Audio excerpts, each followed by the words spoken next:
Shalom. Selamat pagi. Apakah semua baik-baik saja? Amin. Coba lihat dulu sebelah kiri kanannya, wajahnya wajah baik, atau wajah kurang baik, Bapak Ibu. Ya, saya senang sekali bisa bersama-sama dengan Anda. Ya, beberapa hari saya sudah berada di sini, sudah ada di Toronto. Ini adalah kali saya yang pertama berada di sini, dan saya sangat menyukai kota ini, saudara. Apalagi saya juga menyukai kumpulan komunitas kerajaan Allah di tengah-tengah kota ini, saudara, dan bisa melihat Anda begitu banyak di sini, ya.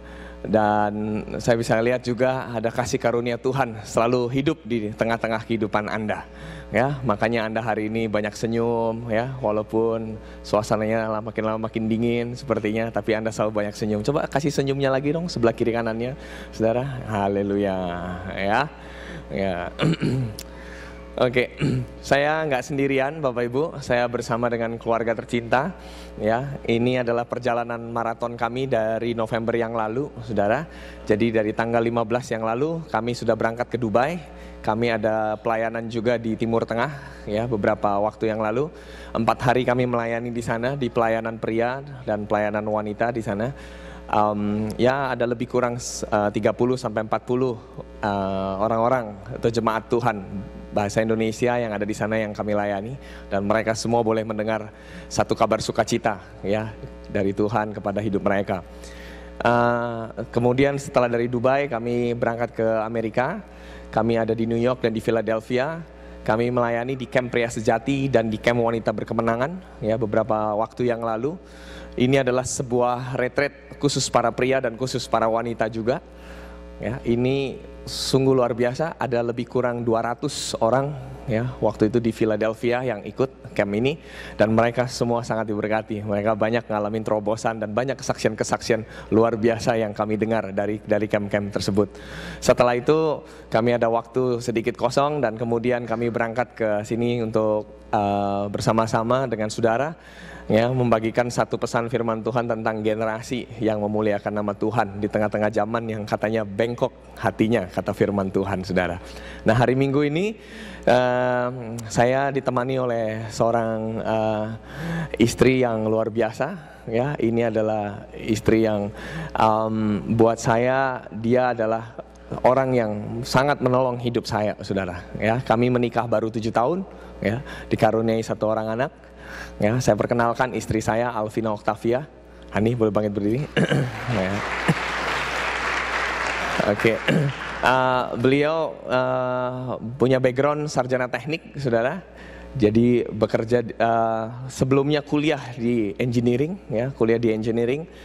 Dan saya backgroundnya adalah ekonomi, saudara. Kok bisa ya orang ekonomi ketemu orang engineering? Ya, itu kisahnya panjang, saudara. Ya, perlu waktu 2 session lagi untuk menjelaskannya. Dan kami dikaruniai 1 orang anak. Nama anak kami adalah Amadeus Arsya. Arsya, please stand up. Oke. Ya, Arsya nanti beberapa hari ke depan dia akan berulang tahun yang ke-5, tepatnya tanggal 12.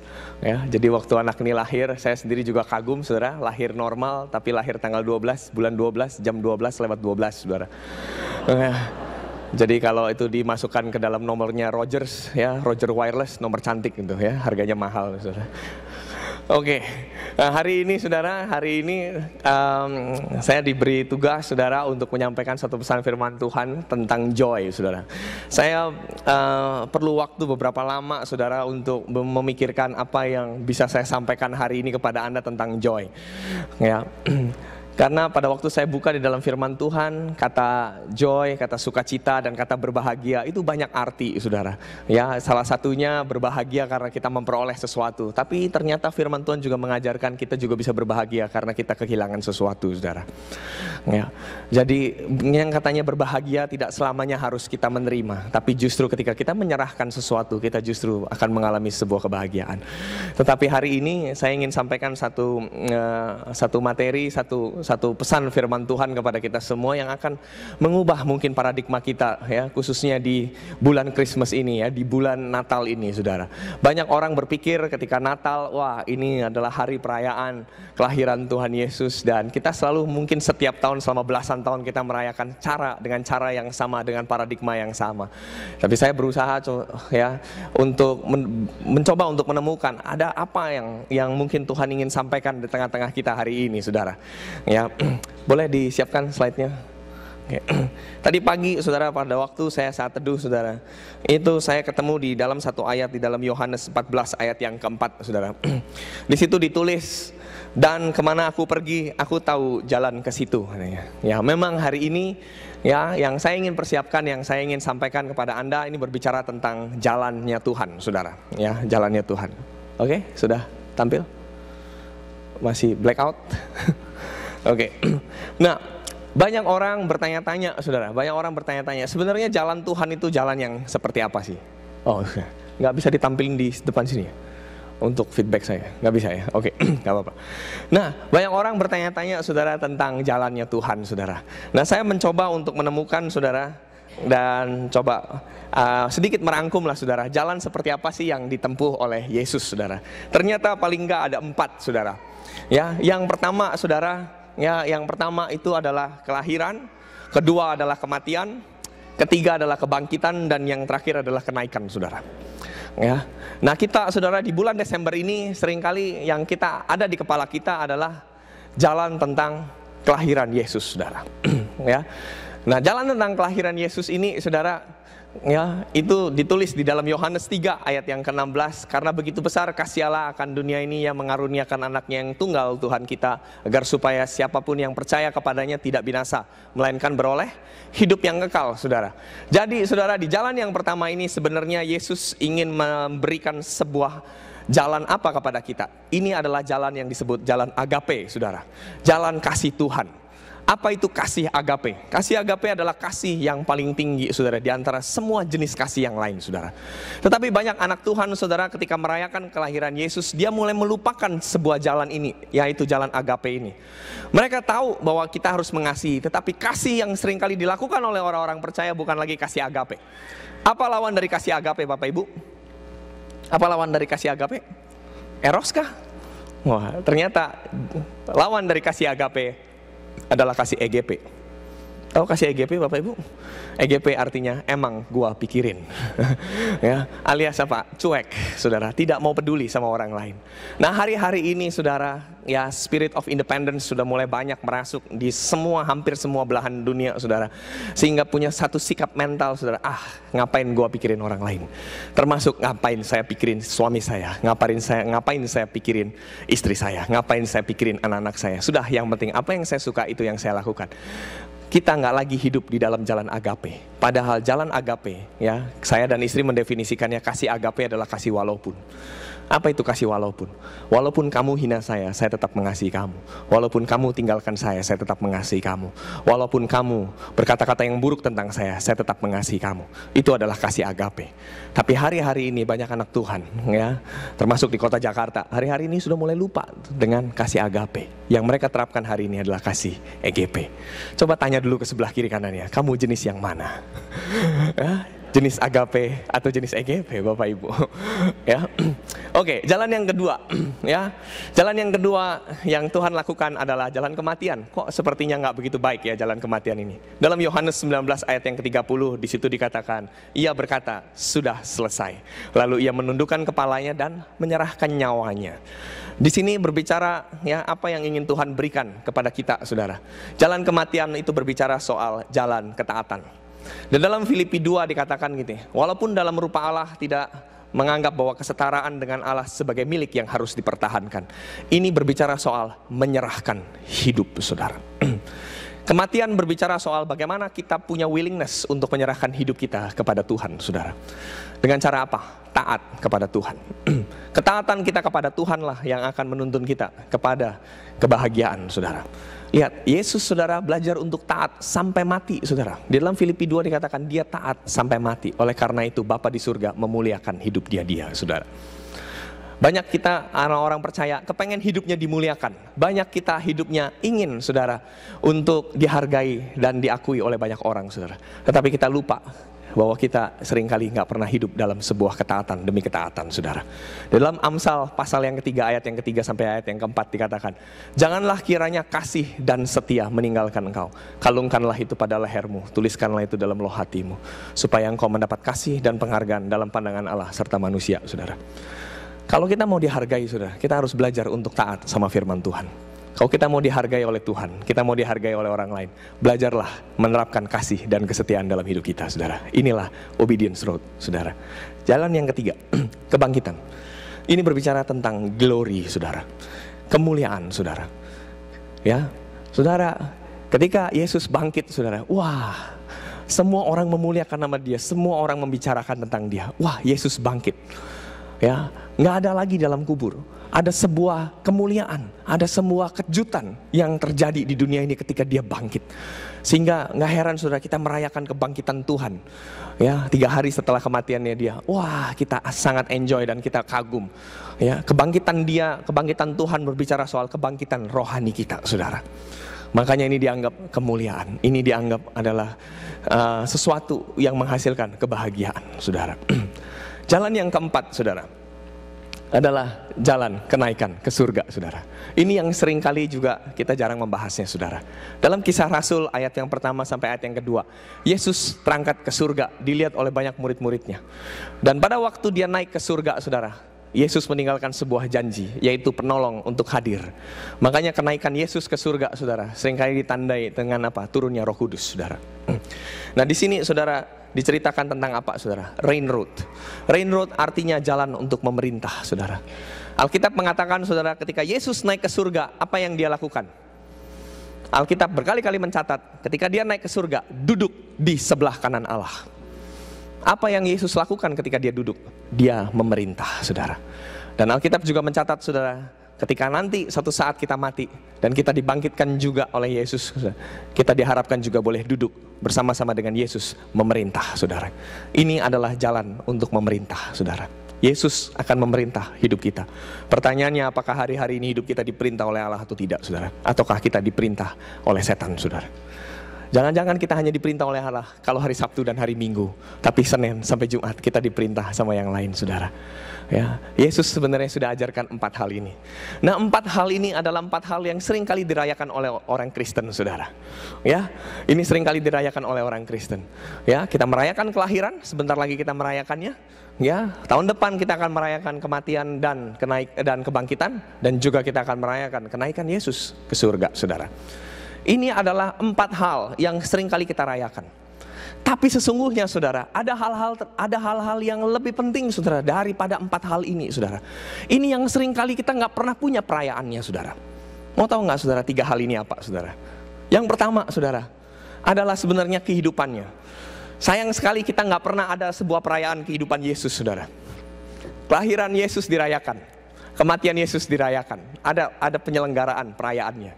Tetapi kehidupan Yesus itu tidak dirayakan. Kenapa kehidupan Yesus tidak dirayakan? Tahu maksudnya, saudara? Kehidupan Yesus tidak dirayakan. Maksudnya begini, saudara, supaya kita senantiasa merayakannya setiap hari, saudara. Makanya tidak ada satu hari khusus, hari kehidupan Yesus.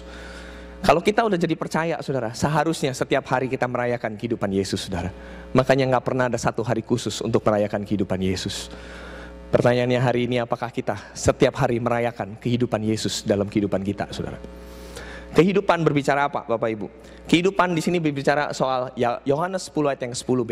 Aku datang supaya mereka mempunyai hidup dan mempunyainya dalam segala kelimpahan. Kita semua hidup di sini, saudara? Amin. Tapi pertanyaannya, apakah kita semua di sini berkelimpahan, saudara? Ini kadang-kadang kita agak susah menjawabnya, saudara. Kata kelimpahan dalam Yohanes 10 ayat 10b di situ ditulis perisos. Artinya apa? Overflow. Artinya overplus, seperti itu. Berkelimpahan, benar-benar lebih. Lebih bukan secara kuantitas, tapi lebih secara kualitas. Ini yang dimaksud dengan kata perisos.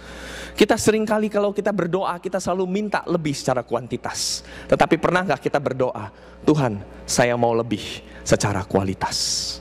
Jangan-jangan kita sudah mulai lupa berdoa untuk lebih secara kualitas, Bapak Ibu. Jangan hanya sekedar lebih secara kuantitas. Mari kita lebih secara kualitas. Kenapa? Karena mujizat-mujizat yang Yesus lakukan adalah mujizat-mujizat perisos, bukan lagi mujizat-mujizat kuantitas. Perkawinan di Kana, Bapak Ibu masih ingat cerita perkawinan di Kana? Hari ketiga anggurnya habis.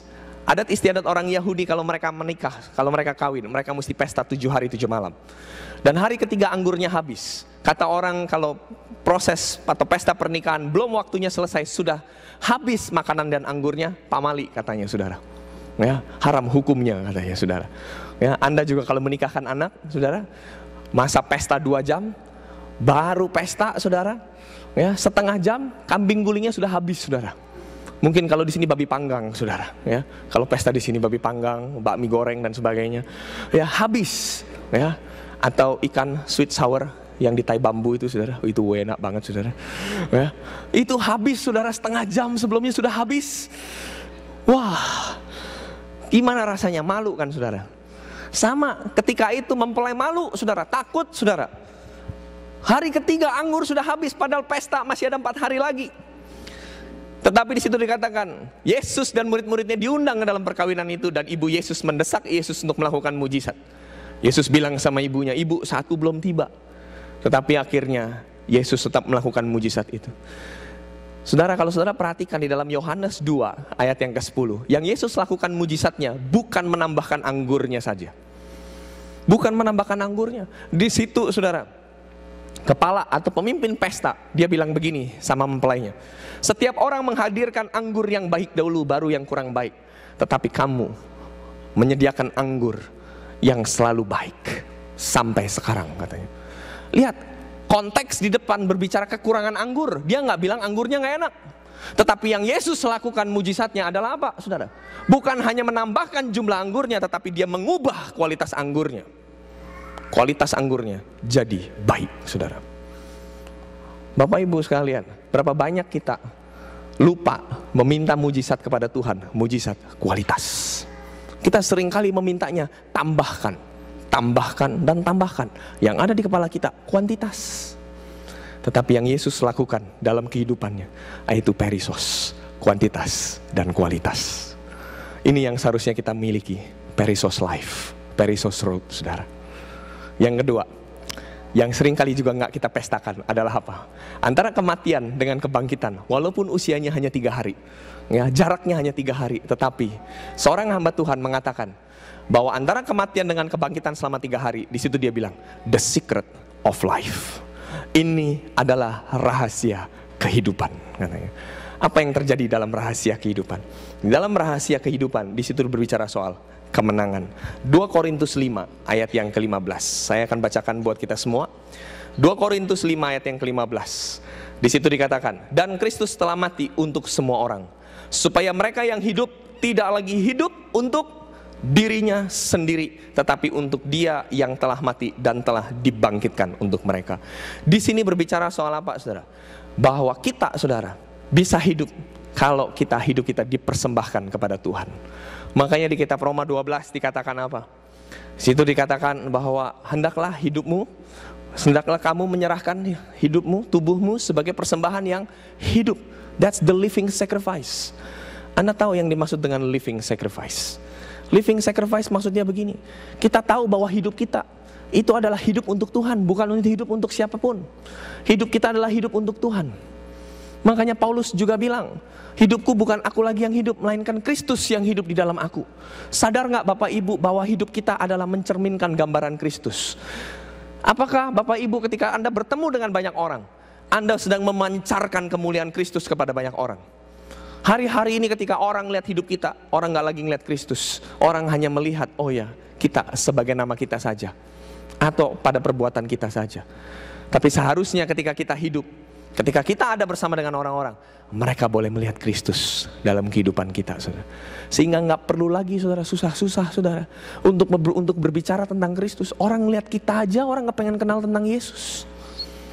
Coba Bapak Ibu lihat dulu sebelah kiri kanannya, ada wajah Kristus, atau wajah setan, Bapak Ibu? Seharusnya orang ketika melihat hidup kita, orang melihat wajahnya Kristus. Orang bisa melihat karakternya Kristus dalam kehidupan kita, Bapak Ibu. Sehingga pada waktu dia lihat kita, dia ngerasa, aduh Pak, saya rasa-rasanya kok ngeliat Anda berbeda. Ada sesuatu yang berbeda dalam kehidupan Anda.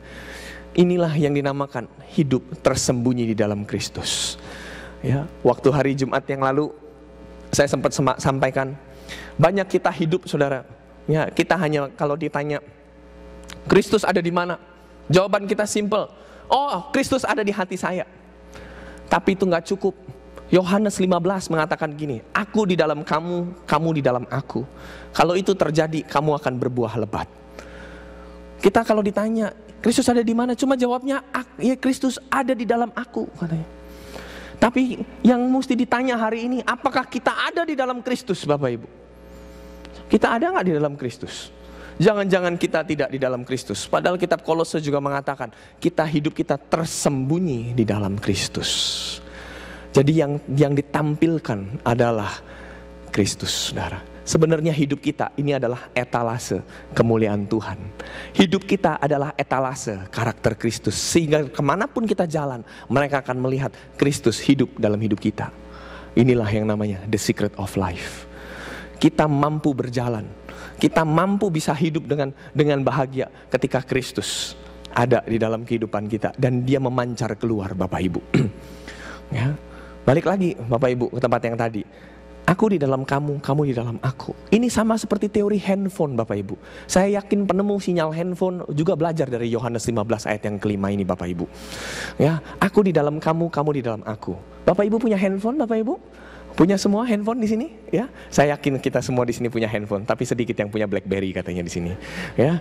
Karena plannya, monthly plannya terlalu mahal katanya di sini, ya. Nah, coba kalau Bapak Ibu lihat handphone Bapak Ibu, ya. Ada handphone jelek, ada handphone yang kurang jelek, dan ada handphone yang sangat jelek, ya. Ya. Ya, intinya semua jelek. Enggak, Bapak Ibu ya. Banyak handphone yang bagus juga. Nah, mau handphone bagus, mau handphone jelek. Handphone itu hanya bisa berfungsi kalau ada apanya. Ya, tentu kalau ada SIM cardnya Bapak Ibu ya di luar baterainya ya. Ya, tentu ada SIM cardnya. SIM card di sini bicara tentang apa? SIM card di sini disimbolkan tentang Yesus. Jadi kalau kita mau, kita bisa berfungsi. Yesus mesti ada di dalam hidup kita, Saudara. Ya. Makanya SIM cardnya ada di dalam handphone. Makanya handphone itu bisa berfungsi. Betul Bapak Ibu? Tetapi handphone itu baru bisa dipakai untuk telepon kalau handphone itu bisa menerima sinyal. Bagaimana caranya handphone bisa terima sinyal? Dia harus ada di dalam service area atau coverage area. Makanya kalau kita, walaupun ada SIM cardnya, sebagus apapun handphone kita, kalau kita di luar service area, nggak bisa ngapa-ngapain. Firman Tuhan bilang apa? Di luar aku kamu tidak dapat berbuat apa-apa. Itu sama persis dengan di luar service area, you can do nothing. Kita nggak bisa lakukan apa-apa. Coba kalau Anda telepon orang di luar service area, bunyinya gimana? Sorry, the number you dialed is out of coverage area. Please call in the few months. Loh, kok few months? Few moment, bukan few months. Ya kan? Tapi kita sering kali apa? Kita modelnya kayak handphone ini, kita nggak bisa dikontak sama Tuhan berbulan-bulan, bahkan bertahun-tahun. Alias apa? Kita ngaku diri kita Kristen, tapi kita sering kali di luar service area. Makanya nggak heran di dahi kita ada tulisannya apa? No service. Terus apa lagi? Searching.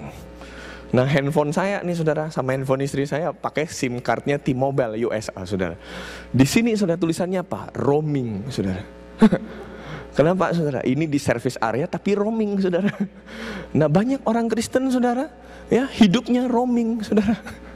Hidupnya apa Saudara? No service. Hidupnya apa Saudara? Searching, Saudara. Coba lihat lagi sebelah kiri kanannya. Lihat wajahnya sekali lagi. Wajah searching apa no service, Saudara? Kita banyak jadi orang Kristen tapi lagi searching, Saudara. Terus searching, Saudara. Tahu Saudara, kalau handphone kita biarin nyala, searching terus, baterainya cepat habis, Saudara. Makanya saudara yang lagi searching, stop deh searching, Saudara. Langsung cepet-cepet masuk dalam service area supaya baterainya gak cepet habis, Saudara. Amin, Saudara. Makanya Saudara, banyak anak Tuhan ngaku dirinya anak Tuhan, tapi rohnya udah gak lagi di dalam Tuhan. Searching dia, Saudara. Makanya dia cepet habis, lama-lama dia hidupnya gak berkobar-kobar lagi, Saudara. Saudara, inilah the secret of life. Tuhan mau bukan hanya Yesus hidup dalam hidup kita, tapi kita juga harus hidup di dalam Yesus, Saudara. Amin, Saudara. Hidup kita tersembunyi. Nah, yang ketiga saudara, ya, yang ketiga, apa yang dimaksud dengan yang ketiga? Kebangkitan dengan kenaikan saudara, ada sesuatu yang terjadi. Masa ini saudara berusia 40 hari saudara, ini dinamakan area kesaksian atau penampakan. Saya beri judul The Kingdom Road saudara. Kisah Rasul 1 ayat yang ketiga saudara. Kisah Rasul 1 ayat yang ketiga. Di situ ditulis, kepada mereka ia menunjukkan dirinya setelah penderitaannya selesai, dan dengan banyak tanda ia membuktikan bahwa ia hidup. Sebab selama 40 hari ia berulang-ulang menampakkan diri dan berbicara kepada mereka tentang kerajaan Allah. Inilah saudara, bicara soal Kingdom Road, kerajaan Allah saudara. Nah saudara, dari 3 hal ini saudara, ini tiga-tiganya sering kali kita nggak rayakan saudara. Betul nggak Bapak Ibu? 4 hal yang di atas kita rayakan, selalu kita rayakan tiap tahun. Pertanyaannya 3 hal ini, sering nggak? Seberapa sering kita rayakan? Kalau kita nggak pernah lagi rayakan, hari ini ambil keputusan untuk merayakannya setiap hari Bapak Ibu. Ada apa? Cerita tentang apa? Tentang kesaksian atau penampakan ini. Ya, yang tadi saya ceritakan dari awal sampai dengan detik ini, itu baru pembukaan Bapak Ibu. Ya, khotbah saya yang sesungguhnya slide berikutnya ini Bapak Ibu. Jadi tadi baru pembukaan Bapak Ibu. Ya, jadi Bapak Ibu tenang-tenang aja, kita akan selesai sampai malam hari ini. Enggak Bapak Ibu tenang saya. Ya, di situ dikatakan dalam Kisah Rasul 1 ayat yang ketiga B, sebab selama 40 hari ia berulang-ulang menampakkan diri dan berbicara kepada mereka tentang kerajaan Allah. Ini adalah Kingdom Road. Nah, Kingdom Road itu harus dialami berulang-ulang Bapak Ibu. Terus berulang-ulang. Nah, kalau hari ini saya diminta untuk berbicara tentang joy, saya coba mencari tentang joy dari kisah berulang-ulang atau kisah penampakan Yesus. Dan akhirnya saya ketemu saudara di dalam Lukas 24 ayat yang ke-13 sampai ayat yang ke-35. Khususnya di ayat yang ke-22 ditulis begini. Kata mereka seorang kepada yang lain, bukankah hati kita berkobar-kobar ketika ia berbicara dengan kita di tengah jalan, dan ketika ia menerangkan kitab suci kepada kita? Waktu saya search di Alkitab tentang kata berkobar-kobar, kata berkobar-kobar hanya ditulis sekali di Alkitab, yaitu di ayat ini Bapak Ibu. Berkobar-kobar dalam bahasa aslinya ditulis very excited, joyful. Apa yang menyebabkan mereka berkobar-kobar? Ini yang harusnya kita alami hari ini. Ya, apa yang dimaksud dengan kata berkobar-kobar di sini? Ya, tadi sudah dijelaskan, itu bicara soal joy. Apa yang diterima oleh murid-muridnya sehingga mereka boleh merasakan berkobar-kobar. Ternyata dari ayat 13 sampai dengan ayat yang ke-32 ini ada 4 hal penting yang membuat kita bisa joy, yang seharusnya kita bisa ngerasakan yang namanya Kingdom Road atau Emmaus Road ini Bapak Ibu. Ya, yang pertama di dalam ayat yang ke-14 sampai ke-15 dan ayat 27. Di situ dikatakan kita harus mempercakapkan dan menjelaskan tentang Kristus. Ya, saya akan bacakan kepada Anda semua Lukas 24. Ya. Lukas 24 ayat 14 sampai 15. Dan mereka bercakap-cakap tentang segala sesuatu yang telah terjadi. Ketika mereka sedang bercakap-cakap dan bertukar pikiran, datanglah Yesus sendiri mendekati mereka, lalu berjalan bersama-sama dengan mereka. Syarat pertama supaya hati kita bisa berkobar-kobar. Syarat pertama supaya kita bisa nikmati hidup yang joyful. Pertama kali kita harus belajar untuk mempercakapkan dan selalu menjelaskan tentang firman. Apa yang kita percakapkan hari ini Bapak Ibu? Mungkin beberapa hari yang lalu kita mempercakapkan soal Black Friday. Semua orang ngantri. Ya, saya kemarin waktu Thanksgiving di Philadelphia, waduh, semua orang saudara kerjanya ngantri di Best Buy. Ya, ngantri lagi, waduh, di Macy's. Ngantri lagi saudara di Walmart. Ngantri lagi di mana? Hampir semua tempat, semua ngantri, menanti-nantikan harga Black Friday yang begitu murahnya saudara. Saya sampai geleng-geleng kepala. Katanya ada satu keluarga, begitu tahu Black Friday saudara, dia nongkrong di depan toko selama 1 minggu saudara. 1 minggu saudara. Lihat, saya mau tanya sama Bapak Ibu, kira-kira keluarga ini ngantri 1 minggu, dia happy nggak? Saya mau tanya, happy nggak? Nggak happy. Keliru Bapak Ibu, keluarga ini sangat happy. Dia udah lakukan ini belasan tahun Bapak Ibu. Dia lakukan ini udah belasan tahun. Kenapa dia happy? Dia tahu apa yang dia cari. Dia tahu apa yang dia kejar. Dia menanti-nantikan, saudara. Dia terus membicarakan tentang Black Friday. Dan semua, dia satu keluarga bersama dengan anak-anaknya. Dia bikin camping di depan toko, saudara. Selama 1 minggu dan dia dapatkan apa yang dia inginkan. Kejadian ini, saudara, membuat saya berpikir. Kadang-kadang kita sama Yesus gak berani camping, saudara. Kita sama Tuhan kok gak berani camping ya? Gak berani menanti-nantikan dia. Terus menanti-nantikan Tuhan. Di kitab Mazmur dikatakan, kita seperti mencari harta terpendam. Itu adalah sikap kita seharusnya kepada firman Tuhan. Apakah Anda mencarinya seperti mencari harta terpendam, Bapak Ibu? Ketika kita setiap hari baca firman dan kita gak dapetin sesuatu, apakah kita masih tetap gelisah dan tanya sama Tuhan, Tuhan, apa sih yang Tuhan mau sampaikan sama saya hari ini, Tuhan? Saya perlu Tuhan hari ini, saya perlu sesuatu yang baru Tuhan hari ini. Apakah kita selalu bertanya-tanya dan mengejar Tuhan, saudara? Mari kita kejar Tuhan, saudara. Mari terus kita mencarinya dia, saudara. Ini yang dimaksud dengan kata mempercakapkan dan menjelaskan. Setiap hari yang ada di kepala kita, yang ada di pikiran kita adalah cerita tentang Tuhan. Di dalam Filipi 2 dikatakan pikiran dan perasaan Kristus. Artinya apa? Kristus selalu berpikir tentang tentang tugas yang Bapak berikan kepada hidupnya dia. Dia selalu berpikir tentang itu. Dia ngerasain apa yang dirasakan oleh Bapaknya di surga. Sehingga apa? Dia accomplish the mission. Tapi hari ini, apakah kita sedang berjalan accomplish our mission yang Tuhan berikan kepada kita, saudara? Mari kita berjalan. Mari kita mempercakapkan terus setiap hari. Mari kita bicarakan tentang Yesus setiap hari. Ketika kita bertemu dengan rekan-rekan kita yang lain, apakah kita mempercakapkan kebenaran satu sama lain, Bapak Ibu? Wah, setiap hari waktu saya tahu firman ini, saya belajar untuk setiap hari mempercakapkan tentang Kristus. Saya selalu bagi sama anak saya selalu bagi sama istri saya. Setiap hari selalu mempercakapkan tentang Kristus. Waduh, saya enjoy banget, Bapak Ibu. Dan ketika kita mulai mempercakapkan tentang Kristus, wah, ada satu sukacita mengalir dalam kehidupan kami. Nah, hari ini saya mau ajak anak saya, Arsya, untuk boleh menyampaikan sesuatu buat Anda, saudara. Arsya, please come on. Oke. Efesus 6 ayat 1-3. Hai anak-anak, taatilah orang tuamu di dalam Tuhan, karena haruslah demikian. Hormatilah ayahmu dan ibumu. Ini adalah suatu perintah yang penting, seperti yang nyata dari janji ini, supaya kamu berbahagia dan panjang umurmu di bumi. Amin. Thank you, Arsya.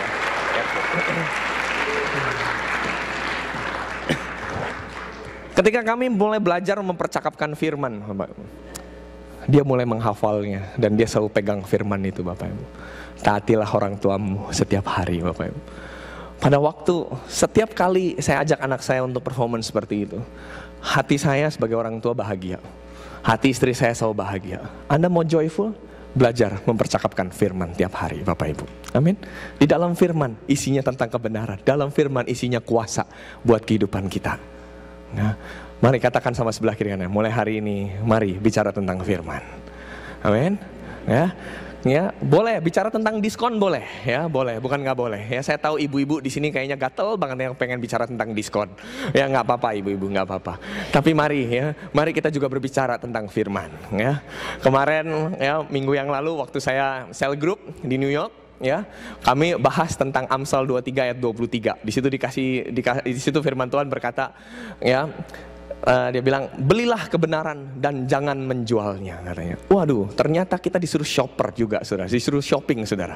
Ya, bukan hanya shopping barang-barang, tapi kita juga harus shopping kebenaran. Dengan cara apa? Ya, kita beli sesuatu yang menghasilkan kebenaran dalam hidup kita.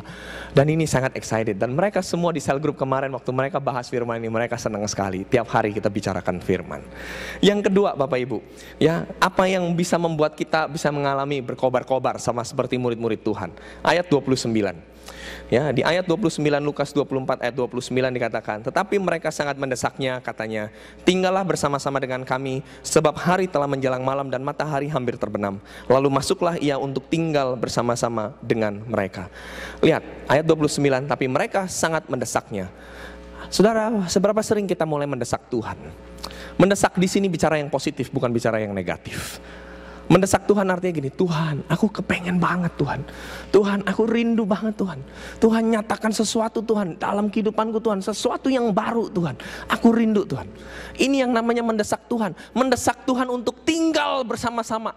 Mendesak Tuhan untuk jangan pernah tinggalkan kita. Saya minggu lalu saudara, saya dapat pewahyuan baru saudara tentang Daud saudara.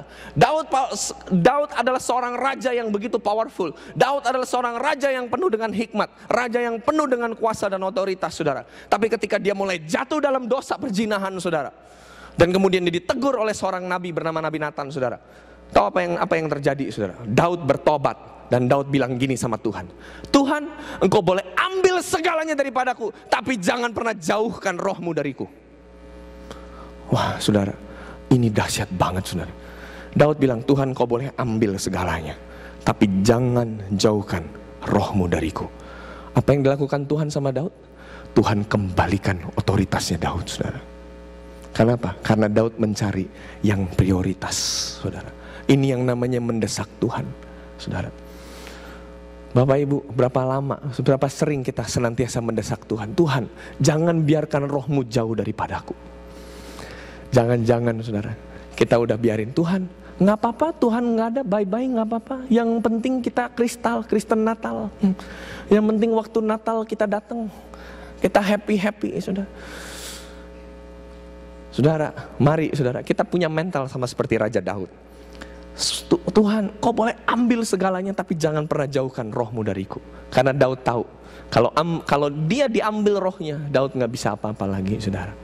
Tapi kalau ada roh Allah di dalam hidup kita, apa aja yang kita minta sebenarnya Tuhan bisa sediakan buat hidup kita. Amin saudara. Salomo waktu ditanya sama Tuhan, kamu minta apa ketika kamu memimpin? Wah, Salomo dahsyat. Dia cuma bilang ini, Tuhan, berikanlah kiranya hikmat yang sama seperti yang pernah kau berikan kepada ayahku. Berikan juga kepadaku supaya aku bisa memimpin bangsa ini. Tahu apa kata Tuhan? Karena engkau tidak meminta kuasa, karena engkau tidak meminta harta, karena engkau tidak meminta kekayaan, engkau tidak meminta emas dan perak, maka hari ini aku memberikan itu semua kepadamu. Bayangin, enggak minta malah dikasih. Karena apa? Yang diminta benar. Ini yang dahsyat saudara. Ini yang dimaksud dengan kata mendesak Tuhan, membiarkan roh Allah tetap tinggal dalam kehidupan kita saudara.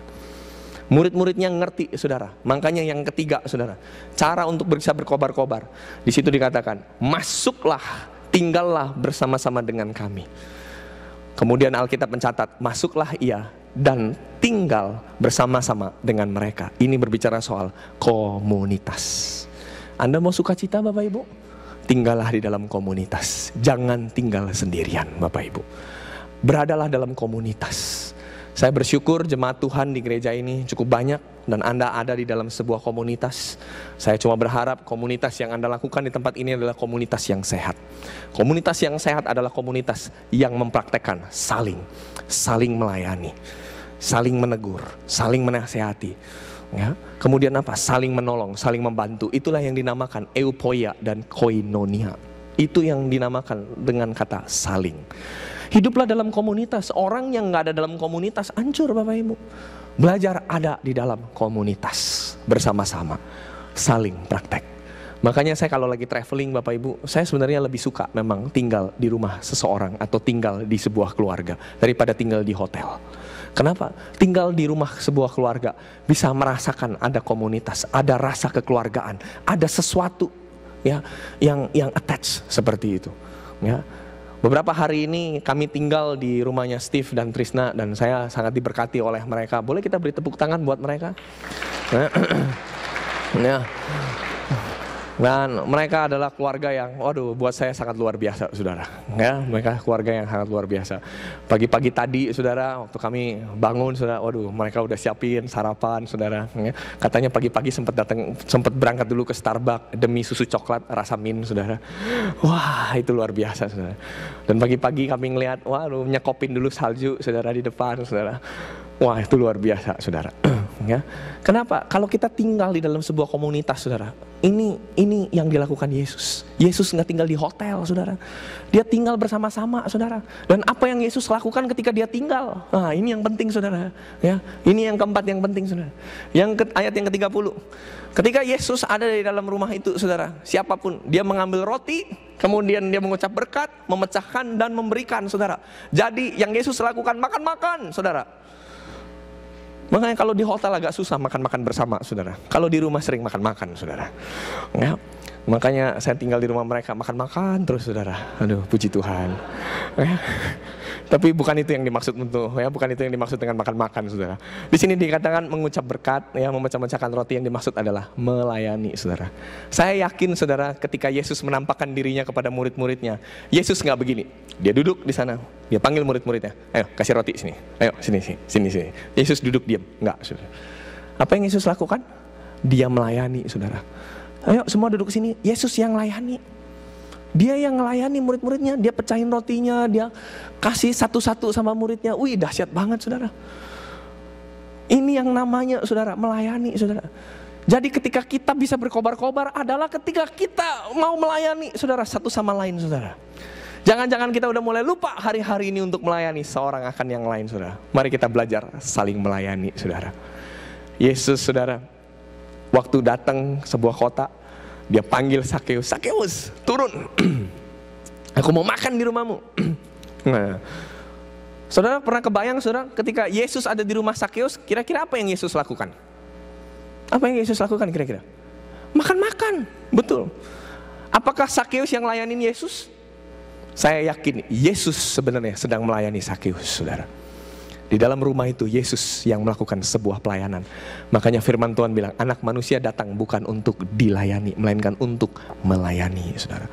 Kenapa? Karena di dalam melayani, saudara, roh kita berkobar-kobar, saudara. Amin, saudara.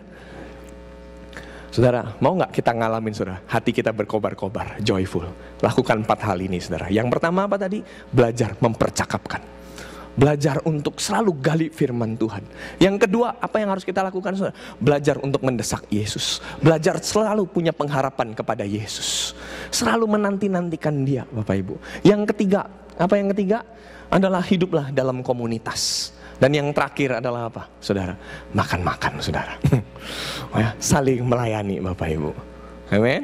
Saya mau tutup dengan sebuah kesaksian, Bapak Ibu. Saya sangat diberkati oleh keluarga ini, Bapak Ibu. Ya, keluarga ini adalah keluarga Bapak Philip dan Ibu Ira. Ya, Bapak Philip dan Ibu Ira. Mereka tinggal di Los Angeles, Bapak Ibu. Ya, mereka punya background dokter, Bapak Ibu. Ya, mereka punya background dokter. Dan satu kali, saudara, mereka berangkat ke Amerika, saudara, bawa semua anak-anaknya. Ya, nah anaknya mereka salah satunya adalah Mira, saudara, ya, yang di sebelah kiri saya itu, saudara, itu Mira, saudara, anaknya Pak Philip dan Ibu Ira ini, saudara. Nah waktu itu, saudara, Mira, saudara, itu diminta untuk sekolah dokter, saudara, di Los Angeles, saudara. Nah tahu apa yang terjadi, Bapak Ibu? Yang terjadi adalah pada waktu Mira berangkat ke sekolah, ternyata di sekolah itu ada gangster. Ya, ada gangster, dan gangster itu, saudara, mulai mengganggu Mira, saudara. Mulai mengganggu Mira, jadi Mira digangguin terus, saudara. Ya, ini kuliah ya, saudara, ya, mau kuliah, saudara. Nah, akhirnya salah satu gangster ini, saudara, mulai dekat sama Mira dan mulai istilahnya gini, dia kepengen pacaran sama Mira, saudara. Dan akhirnya Mira mulai dikuntit, ya, mulai diikuti terus. Setiap kali dia pulang dari kampusnya, dia pulang ke rumah, diikuti terus sama gangster-gangster itu, saudara. Nah salah satu gangsternya adalah Mike, ya, namanya Michael, saudara. Michael ini pengedar narkoba, saudara, penjudi, saudara, ya, perusak, pokoknya pengganggu deh. Itu terkenal sekali di sekolah itu, saudara. Ya, drug dealer juga, saudara. Nah diikuti, Mike ini orang Indonesia juga, saudara. Jadi akhirnya selalu diikuti, selalu diteror, saudara. Sampai satu kali Mike melakukan sesuatu yang sangat mengerikan, saudara. Dia masuk ke dalam rumah Mira, saudara, dia ketok rumahnya, yang buka papanya. Dia bilang gini, Pak, di dalam rumah ini ada seorang wanita ini cakep, saya mau pacaran sama dia. Izinkan saya berkenalan sama dia. Bayangin, saudara, kalau saudara punya anak perempuan, ketemu anak laki-laki kayak gitu, saudara apain coba? Hah? Saudara apain? Saudara usir? Atau call 911, saudara? Ya kan? Bayangin, saudara. Ini Pak Philip pada waktu buka, ketemu si Mike sudah ngomong kayak begitu, dia bingung sudah. Tapi karena dia hidupnya dekat sama Tuhan sudah, dia cuma bilang begini, oke, siapa nama kamu? Nama saya Mike. Oke, Mike, silakan masuk, duduk sini, kita ngobrol dulu. Pak, saya mau ketemu sama wanita itu. Itu anaknya Bapak ya? Iya, itu anak saya. Siapa namanya? Saya mau kenalan dulu sama kamu, katanya. Enggak Pak, saya mau ketemu dia dulu, katanya. Wah, pokoknya kacau balau deh. Ya, pokoknya kacau balau. Tapi Pak Philip ini ya penuh kasih Tuhan. Dia terus, dia bilang, ya, oke, nama anak saya Mira. Kamu belum bisa bertemu dengan dia karena dia harus mempersiapkan kuliahnya. Silakan kamu boleh pulang. Kalau memang kamu mau datang, ya, kalau memang kamu mau datang, kamu kasih kabar dulu ke saya supaya saya bisa atur, gitu. Wah, terus udah habis itu Mike pulang. Besok Mike datang lagi. Jadi hampir tiap hari diteror, saudara. Udah sering kali diusir. Mike, kamu jangan di sini, Mike. Kamu jangan di sini, Mike. Istrinya, saudara, Ibu Ira, saudara, kepengen call 911, saudara. Tapi setiap kali dia udah angkat telepon, kepengen telepon. Roh Tuhan selalu bilang ini, jangan, kasihi anak itu. Ibu Ira bilang ini, Tuhan, gimana mungkin mengasihi gangster Tuhan?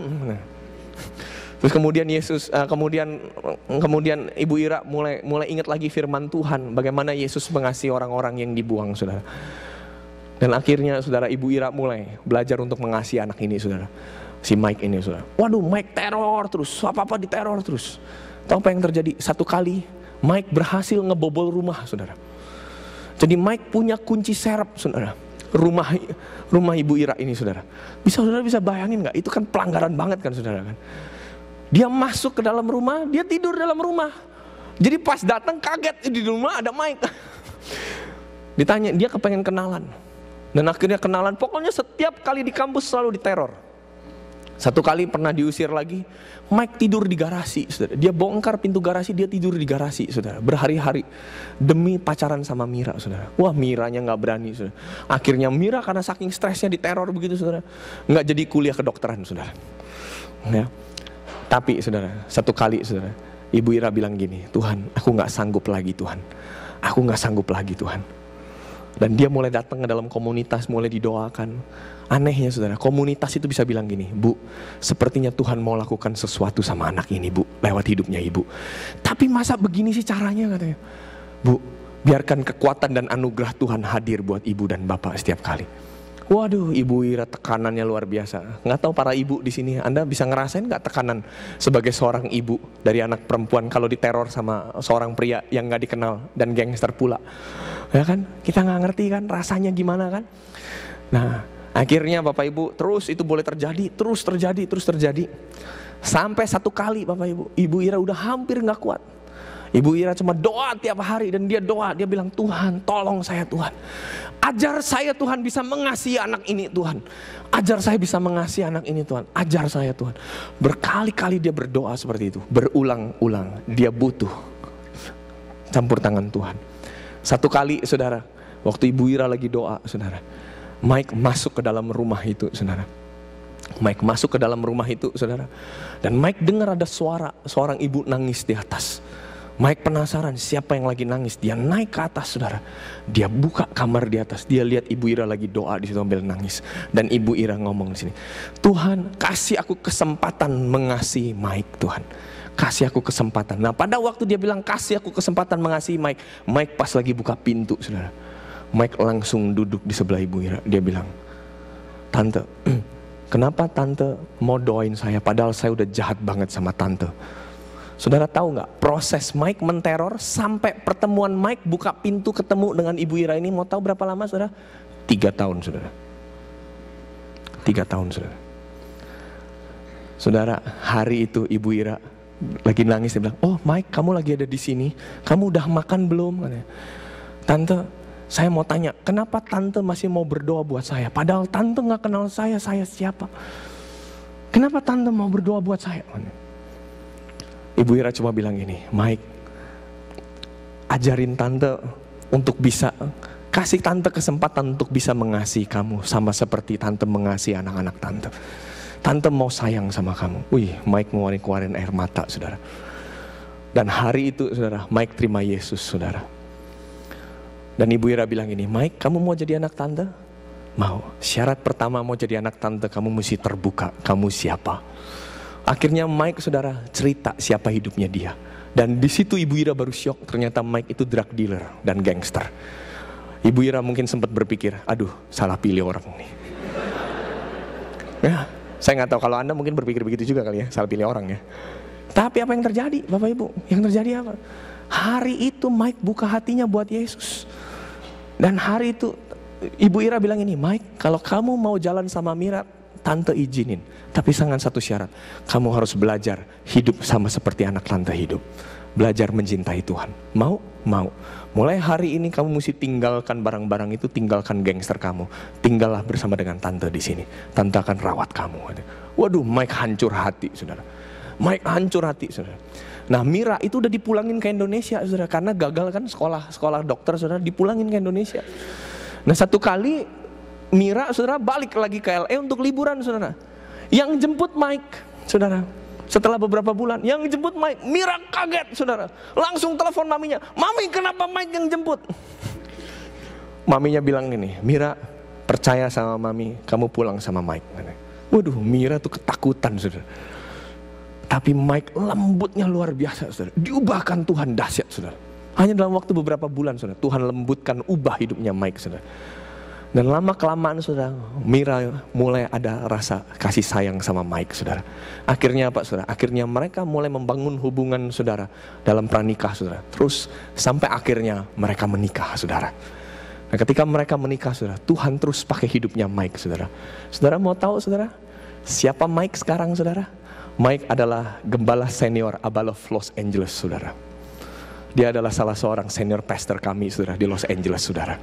Saudara, jemaat yang Mike pimpin, saudara, ada lebih kurang 100, saudara. 80 diantaranya gangster semua, saudara. Jadi saya pernah ngisi, saudara, jemaatnya mereka, saudara, di LA, saudara. Isinya orang tatoan semua, saudara. Jadi kalau pas saya lagi khotbah, saudara, di tengah-tengah bilang, hey man, you good man, you good, come on man, come on, you can do it more, come on, I believe in Jesus man, come on, go. Jadi ibadah ribut, saudara. Waduh. Tapi dahsyat, saudara, benar-benar dahsyat. Ya, bulan Maret lalu saya bikin excellent servant camp buat mereka, saudara. Itu gangster semua, tatoan semua, saudara. Mereka hancur hati sama Tuhan, saudara. Tatonya mulai diganti, Jesus Christ. Saudara, tato mulai diganti, saudara. Yang lama mulai dicoret-coret sama dia ganti, saudara. Mungkin yang di sini udah nggak bisa diganti, saudara. Tapi kalau dibuka dadanya, saudara, Yesus Kristus is a savior of my life. Wah, keren, saudara. Gangster itu, saudara, mereka nyelamatin sekolah-sekolah. Gangster yang ada di sekolah dimenangkan sama Mike, saudara. Sekarang Mike, saudara, punya satu pelayanan yang agak unik, saudara. Tahu nggak apa, saudara? Itu, saudara, WWF, saudara. Pro Westerling itu loh, saudara. Ya, yang smackdown gitu, saudara. Tapi gaya Kristen, saya bingung gimana bisa ya, saudara ya. Saya belum pernah lihat sih, saudara. Tapi dia bilang, kami kalau kumpul sama-sama ya untuk latihan gitu ya, untuk latihan kami doa dulu. Ih, bisa ya doa ya, saya bilang. Padahal habis itu orang dibanting gitu kan. Saya bilang, ini pelayanan jenis apa gitu. Tapi mempertobatkan banyak jiwa di lapangan itu, saudara. Banyak jiwa-jiwa mengenal Tuhan di sana. Dan mereka semua, saudara, hati mereka berkobar-kobar untuk Tuhan ketika mereka belajar untuk menangin jiwa, saudara. Komunitas itu, saudara, membuat hati mereka berkobar-kobar, saudara. Ini dahsyat, saudara. Makanya, saudara, saya percaya, saudara, ketika kita, saudara, mau berjalan di dalam Emmaus Road ini, saudara, berjalan di dalam Kingdom Road ini, saudara, hati kita akan terus berkobar-kobar, saudara. Amin, saudara. Saudara mau ngalamin hati yang berkobar-kobar, saudara? Very excited heart, saudara. Anda harus belajar 4 hal tadi. Yang pertama apa tadi? Belajar untuk memperkatakan, belajar untuk memikirkan dan menceritakan tentang firman Tuhan. Yang kedua, apa yang harus kita lakukan, Bapak Ibu? Apa? Kita harus selalu mendesak Tuhan, harus punya hope terus sama Tuhan, Bapak Ibu. Apa yang ketiga? Kita harus masuk tinggal bersama-sama dengan Yesus. Itu bicara soal komunitas, saudara. Kita harus ada dalam komunitas. Dan yang terakhir, kita baru bisa berkobar-kobar kalau kita apa, Bapak Ibu? Makan. Melayani maksudnya ya. Melayani. Saling melayani, Bapak Ibu ya, saling melayani. Saya percaya pelayanan Yesus yang satu ini di meja makan adalah pelayanan yang sangat dahsyat sekali Bapak Ibu. Ya, makanya kita kayak kelihatannya semua sejahtera karenanya kayak ya kita semua sejahtera di sini ya karena kelihatannya kita semua sering makan-makan Bapak Ibu di sini. Ya. Mari kita bangkit berdiri, kita datang sama Tuhan, kita mau mengucap syukur sama Tuhan. Ya, kalau kita punya hati boleh berkobar-kobar ya sepanjang bulan ini, bukan hanya sekedar